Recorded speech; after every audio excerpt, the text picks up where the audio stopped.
Now that we've looked at costumes in video games from the past, it's time to look at the present, as costume design in video games have sure come a long way.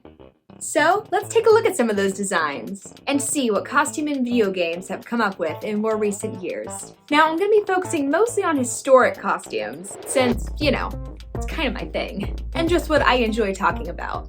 So first up, we have Rockstar's La Noire from 2011. Set in La La Land of the 1940s, we follow police detective Cole Phelps as he solves various crimes around the city.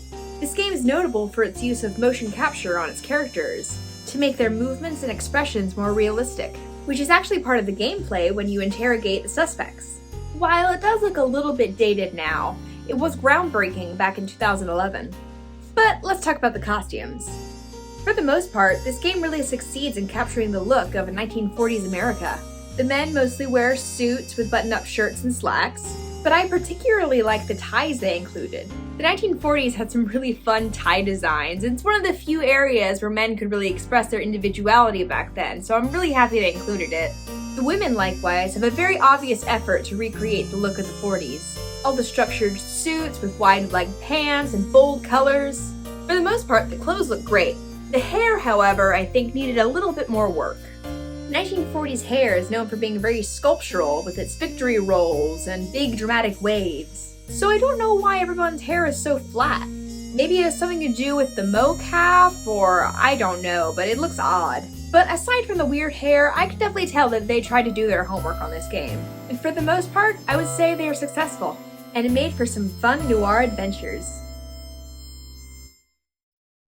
More recently from Rockstar, we have Red Dead Redemption 2, which takes place in America's Wild Wild West at the turn of the century, specifically in 1899. There's a lot of character customization in this game, which means that Arthur gets a lot of different outfits, and the clothes range from poor miner to railroad tycoon. They even have jodhpurs. My favorite. While my expertise is in women's clothes, I can still tell that these men's fashions are a little bit of a mixed bag. Some of these outfits look okay, but then some of them I have to question. There's quite a few outfits here that I feel belong better in a few decades before or a few decades later. Overall, they seem a little unfocused, though I don't think it's too distracting. Men's fashion tends to evolve a lot slower than women's fashion, so it's not quite as noticeable. It's mostly in collar shape and different cuts of the suit. But then we get to the women's clothes. There are occasionally pieces that work perfect for the era, but then we have some that don't quite hit the mark. Some of these outfits are 10, 20, even 30 years out of style by this time, and just don't belong in this era. Or hairstyles that are just way out of style by the turn of the century. I mean, just look at this suffrage rally. In this scene alone, we have about 50 years of fashion history.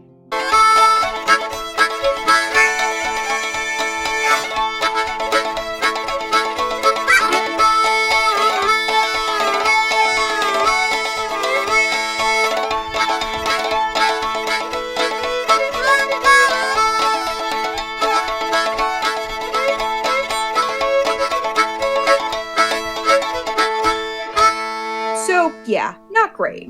And this is a problem throughout the entire game. Like in this scene where we meet back up with Mary, and she's wearing a dress straight out of the 1880s, even though the first time we saw her, she was wearing something much more era appropriate. These are all fairly accurate outfits for their respective time periods, just not the time period that the game is set in. If they wanted to be more focused on the specific time period they chose, they probably should have had more skirt and shirtwaist combos. By this point, there should be absolutely no hoop skirts of any kind. Skirts should be long and sloping. Shirtwaists, or shirts, probably have a puffy shoulder or bottom of the sleeve, as well as being full at the front to create that pigeon-breasted look. Suits were also big for women in this era. The jackets would typically be more fitted. There's also the problem that not nearly enough ladies are wearing hats or bonnets. When you look back at old photos or videos from this era, you can see that almost everybody is wearing a hat. This wasn't just a fashion choice, it was something you wouldn't leave the house without. It protected you from the elements, shielded your eyes from the sun, and looked great to boot. People in the past tended to spend more time outside than we do now, since they would more typically walk to places, and spend time outdoors since there was no air conditioning. Activewear for women also became very popular in this time, due to the popularity of sports such as bicycling and tennis. Considering this game has its characters being very active, What with all the general horseback riding and running around, it's a little surprising they don't include activewear. Especially when it's so freaking fun. Like, I would wear this today, but that's just me. Activewear was an important part of turn-of-the-century fashion for not only men, but also women. So it makes me a little sad that they didn't snap at the chance to have fun activewear. For a game so focused on realism, I wish they had spent a little bit more time in the costumes. What people wore is an integral part of recreating a time period. It seems to me like they just Googled Victorian fashion, not knowing that that era spanned about 60 years. While it is an absolutely beautiful game, at the end of the day, I would say Red Dead Redemption 2 just needed a lot more focus. Because when it comes to realism in video games, I would think costumes would be more important than having a horse poop on you or long travel times. Next up, we have one of my favorite games of all time, Bioshock. This game just feels like it's tailor-made for me. Obviously, I love the vintage aesthetic and the Art Deco inspiration, but I also love all things aquatic. I love being near the ocean, I love being on the ocean, I love being in the ocean. I'm a certified scuba diver and I would live on the water if I could. Or if they invented a closet that for sure would not sink. So when something combines both my love of vintage aesthetics and the ocean, it's why Titanic is one of my favorite movies of all time, and it's why Bioshock is one of my favorite games of all time.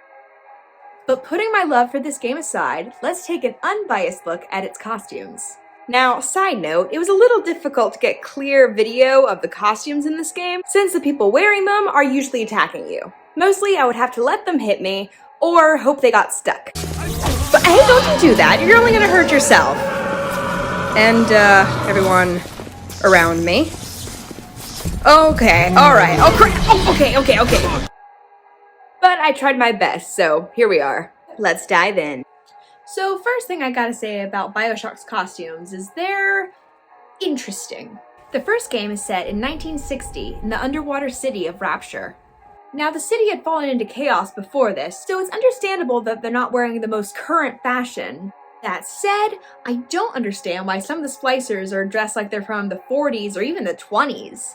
The city of Rapture was founded by Andrew Ryan on November 5th of 1946, and several years have passed since.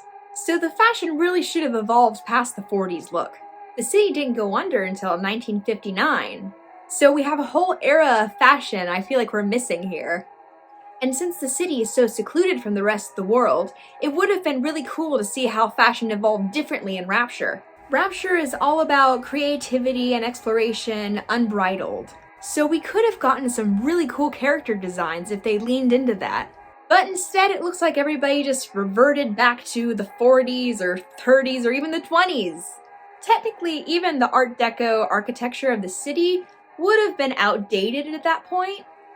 But it just looks so freaking pretty. Nope, Tess, you said you were gonna be unbiased, we're gonna be unbiased. But it's just so pretty. If the city wasn't collapsing and overrun with drug addicts, I would move there in a heartbeat. Book my bathysphere ticket now, I'm moving to Rapture. In Burial at Sea, the DLC for Bioshock Infinite, we get an up-close look at the city before it fell into ruin. Set in 1958, shortly before everything went downhill. These outfits are a little bit closer, but they're still very much influenced by the 40s. Like, this lady is just straight up wearing Dior's new look, which was first introduced in 1947. For Rapture's ideology of creation without limit, it seems weird that fashion would be stuck in the past. But at least we get a couple outfits that are closer to what they should look like. Bioshock 2 takes place a few years after the events of the first game, and some of the styles look like they've caught up a little bit. Like, Tenenbaum's hair looks more late 60s, and some of the splicers look better, at least from the 50s. But you know, we're getting there. But for the most part, it's just more of the same, which could really be said about the whole game itself, though I still love it. Now, Bioshock Infinite is a whole nother beast. Set in 1912 in a floating city above the clouds, this game does a little bit of a better job sticking to one time period's fashion. While the sleeves do tend to be a little bit too puffy and not nearly enough ladies are wearing the huge hats of the era, it's still a lot closer than the other games. Like this dress. Ignore Belle's ball gown, which is here for some reason. But this dress was obviously inspired by this Lucille gown. designed by Lady Duff Gordon in 1912, the year the game is set, and the year she survived the real-life sinking of the Titanic. Look, there she is in the movie. Sorry, I'll never pass on an opportunity to talk about Titanic. But obviously using inspiration from the same year as your setting is much better than using one from almost a decade earlier. At least I know they were looking at the right time period. The men's outfit in this game are a little bit more hit or miss. For some reason, there are an awful lot of double-breasted coats and vests, which make them look a lot more Victorian than Edwardian. There's also a lot of cravats, which I'm pretty sure had mostly fallen out of style at this point, so it should be more ties. The Vox Populi, of course, have much more of a working class look, mostly consisting of denim and canvas materials, and styles of clothes that were intended for laborers. And they look pretty good. But let's talk about Elizabeth. Oh, Elizabeth. So Elizabeth has two main outfits throughout the game. The first one that we meet her in is this blouse and T-length skirt. And honestly, this one looks okay. She really shouldn't be wearing a short skirt at her age, since typically only children will wear skirts that short. Maybe it was meant to symbolize her childlike innocence, and as her outfit deteriorates, so does her innocence until she finally sheds it and gets her new outfit. Which, I mean, it's pretty. It's not accurate, but it's pretty. Like, okay, let's really look at this thing. It's probably her most iconic look from the game, so let's really dive deep into this. Like, okay, so it's her mother's dress, right? It's okay that it's not following the latest trends or anything. But like, okay, the jacket looks like it's maybe 1880s, though the short length makes it look earlier, like maybe from the 18 teens or 20s. At latest, maybe the 1860s. But the skirt's not that style. It's more 1890s, 1900s. And then there's the corset. Yeah. The corset, which is worn directly on the skin, with nothing covering it except this little Spencer jacket. I may love this game, but ooh, this outfit hurts me. It's one of those just turn off your brain and have fun moments, because if you think about it, it makes no sense at all. So first off, and most obviously, corsets were never worn directly on the skin. I don't know why so many people think this. I guess because movies keep showing it, but it's not true. You would have always worn a chemise under your corset, which just made it more comfortable. You wouldn't just wear a corset as a top. That's a modern day thing. That would have been like just going out in your bra. And considering Elizabeth's mother was a religious figure, I don't think she would have quite gone for that look. She should have a corset cover and a blouse over top of that. I actually found this beautiful fan art that perfectly illustrates all the different layers they would have worn. And even though the style of the undergarments are a little bit earlier than 1912, it still illustrates the point. It was a necessary undergarment, like bras are today. It wasn't just something that vain women would wear to make themselves look desirable to the menfolk.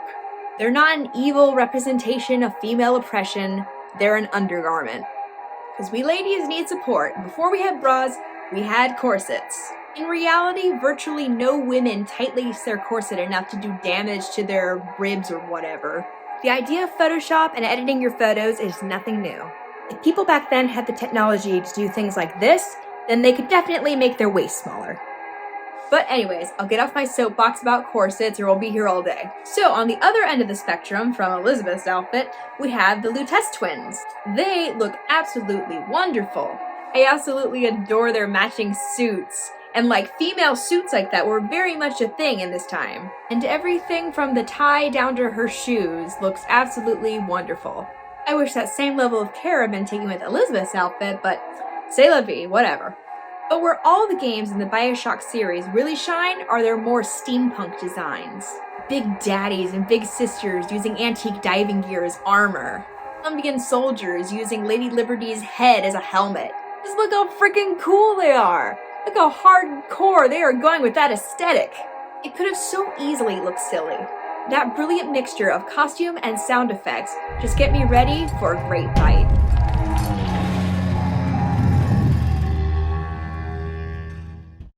Now, I think it's time to talk about something truly awful. Because let's be real, it's always more fun to talk about the bad stuff, isn't it? So let's look at the costumes in Assassin's Creed Black Flag. Now, this is the only Assassin's Creed game I've played, since my love for the ocean also extends to my love for pirates. and there was just not enough good swashbuckling entertainment out there. But I did really enjoy playing this game, even if half the time I just ended up playing games at taverns and listening to sea shanties. But then a tavern wench will walk by, and I'm like, girl, what are you wearing? All the female NPCs in this game are just a mess of corsets? Vests? Stays? I don't even know what these things are supposed to be. Like, it's very obvious they didn't look at any historical reference or reference at all outside of, I don't know, Spirit Halloween pirate costumes. Like, I'm kind of struggling to find things to say about it aside from, it's bad. It's just bad. This game is supposed to be set around the 17 teens, so they should look something like this. And I know these are poor common folk, but they should still be around this ballpark. But what they decided to put them in just doesn't look like any time period. Some of these dresses look, I don't know, medieval?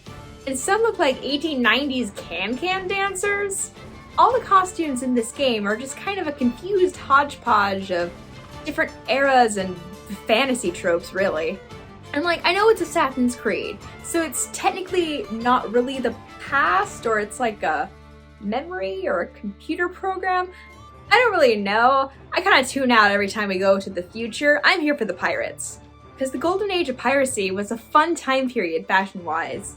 Especially when you have a group of pirates who would wear things that they had stolen from all over, which was a thing. Pirates would steal fabric and clothes just as much as they would steal gold and jewels, if not more. That's even where the famous pirate Calico Jack got his name from, calico fabric, because he would wear the calico fabric that he had stolen, hence Calico Jack. But they went with the more stereotypical look for pirates instead, and the game definitely suffers for it. So the last game I'm going to talk about, I bought specifically because it was set in 1917, which is one of my favorite time periods for fashion. The game is called Vampire, spelled with a Y. It's set in London during the Spanish flu outbreak during World War I. This got me very much excited because the setting is just dripping with drama and intrigue. From the Great War coming to a close, and the shadow of a deadly disease casting even more fear over the city. It's the perfect setting for something supernatural. All that to say, I was very excited for this game. So how did it hold up?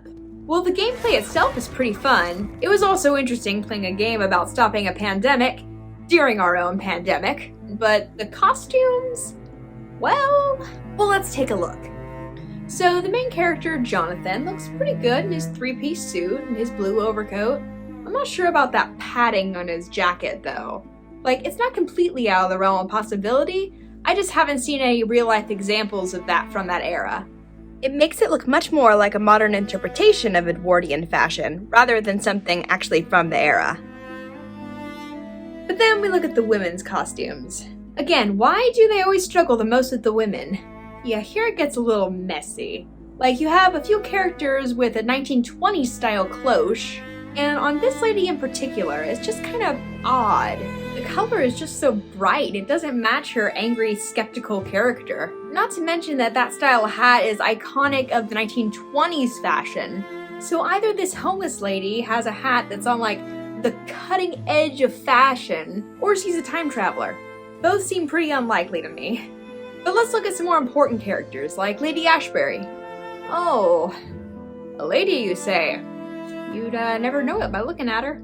And I know that she's like an old vampire who maybe doesn't care about current fashion trends, even though she probably should if she wants to blend in and not be suspicious. But like, I don't even really know what the heck she's supposed to be wearing. She's got this simple black jacket that she only buttons at the top for some reason. Shirt that looks like it's made of some kind of heavyweight fabric, like wool or, gosh, denim even. And, skinny jeans? I don't know how she got those pants on, since elastic isn't a thing yet, so they wouldn't be stretchy like modern pants. Not to mention, that'd be way too revealing for this era. Not because she's wearing pants, mind you. Women have been wearing pants for a while at this point, but because of that tight fit, her booty is on display. You know, if she had a booty. But it's okay. The werewolves have enough booty for everyone. But if they wanted her to be in a more practical outfit with mobility, that's fine. There are plenty of hunting outfits and athletic outfits that she could have worn that would have still given her mobility, and not look like she just went shopping at Target. Not to mention, this outfit is just so drab and boring. Really, it's just disappointing. But okay, how about a character in a nice dress? Let's look at Jonathan's sister, Mary. Ooh, she's not looking so good either, is she? Yeah, if Lady Ashbury is shopping at Target, Mary is shopping at Hot Topic. It just looks like she's wearing a black sundress over a lace top. The lace itself is nice, but then they put that boring black spaghetti strap dress over it. It looks like in the concept art, they have the lace going over top of the black dress, which looks a lot better. I mean, it's still kind of boring, but it's definitely closer to something somebody actually might wear back then. But the overall shape and silhouette of the dress is still off. At this point, they were just starting to transition to that lower waistline and looser fit. Her dress's silhouette is from the earlier 19-teens, though still not a very good representation of that. I mean, it just looks like a generic Victorian costume. When you have such a great era's fashion to work with, I don't know why you would go with something so generic. I mean, there's gotta be somebody in this game who is wearing something not generic and boring. Well, actually, one bright spot in this game is this actress. Her costume is straight out of Theda Bara's Cleopatra, or stage performances of Salome. So at least we got one fairly accurate costume. And there are a couple characters' costumes who look a little bit closer, though I think the fit is kind of weird on the character models. But overall, this game's still a pretty mixed bag. And that's the conclusion I've come to about most of these games. Overall, they're pretty hit or miss. I know that most people don't really care about historical accuracy in video games, but I feel like sticking to the basic and stereotypical designs are keeping these games from reaching that extra level of design and uniqueness that could make them truly breathtaking. Well, that's all I've got for today. Thanks for watching, guys, and I hope you had fun. And maybe someday more focus will be put on historic costumes in future games. Until then, I'll see y'all next time.